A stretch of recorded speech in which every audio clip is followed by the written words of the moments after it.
I can't really tell the joke if you don't know the story of Garibaldi. But in case you do, there's something that they say about Garibaldi in parts of Italy, but only parts of Italy. I think they say it in Rome, which is that Garibaldi didn't unify Italy. He divided Africa. Right. So sure. I mean, there's Italians and there's Italians. Yeah. Anyway. So let's take for example. Right. Let's take for example. Suppose you have two groups in a society. You have Persians and Italians. I don't know any racial slurs for Persians, but I know they're there. What about Dune Coon? Let's just say Persian. Okay, whatever. Our friend's Persian, and we call her that. But go on. All right, sorry. Are we still on YouTube? Anyway, thank you, Tim. All right. That's. I mean, right. We're fine. Frankly, I'm not even sure that's accurate. Got a fun audience. I'm not even sure that's accurate. It may not be. In any case, it's not usually what I think of when it right. Of course. Rugs. I mean, anyway, yes, rugs. Rugs. Okay. More rugs than dunes, I think. Okay. But let's not go there. Anyway, we've got Persians and Italians, and let's examine basically one of the ways we can understand there is a potential conflict between any two groups with in-group status. So, as the great German political philosopher Carl Schmitt once said, the essential political distinction is that between friend and enemy. So to a Persian, all Persians are friends. To an Italian, all Italians, north or south, are friends.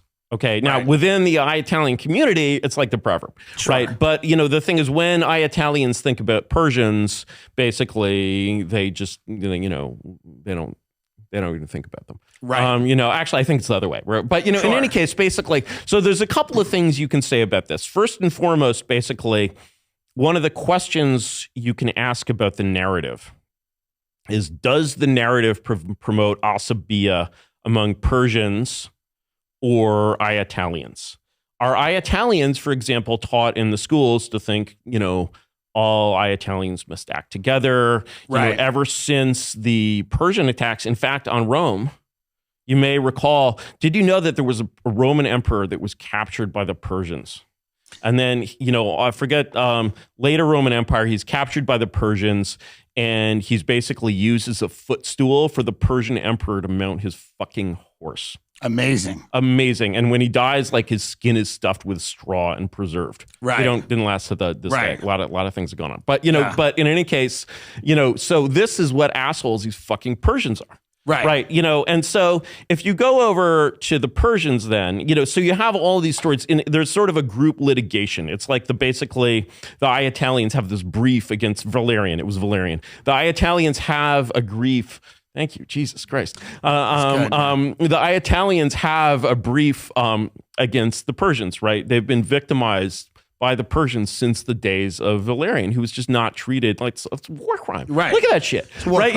Right. A war crime. Right. And the thing is, that's like typical, frankly, that's typical Persian behavior. Right. Whereas the Italians, of course, founded fucking civilization. Right. And so then you go over to the Persian side and, do they have a brief against the Italians? Does the narrative teach them to be like, we Persians, came down from the hills in the time of Darius, and basically the Italians have been calling us names, and sort of all of this stuff. And we never set out to attack Rome, yes, Valerian himself, war criminal. Right. And so what's the narrative there? Whereas basically, and the thing is, from sort of a kind of natural pattern of human history, the narrative there that you would expect, that's the narrative you would expect. Right. And if instead the narrative among the Persians is, we Persians, we've been committing wrongs for many years. We founded an empire. Who do you think we conquered to found that empire? Who became our slaves? Look at what we did with the Jews. We did something with the Jews, right? Not good, right? That's in the Bible, but it's true, right? And you're basically we Persians ourselves, we're like modern Germans. We have to be accountable for our actions over the centuries. It's like the thing of two different movies, you said. Right. So the thing is, basically, once you imagine one of these movies, you can imagine sort of the other movie. And then your basic question is what you're looking at here here, sort of in one case or another, is what the great Italian political scientist Gaetano Mosca, who's best accessed in The Machiavellians by James Burnham, a book I've been promoting for like 10 years. Great book. Great. Have you read that? I've read that. It's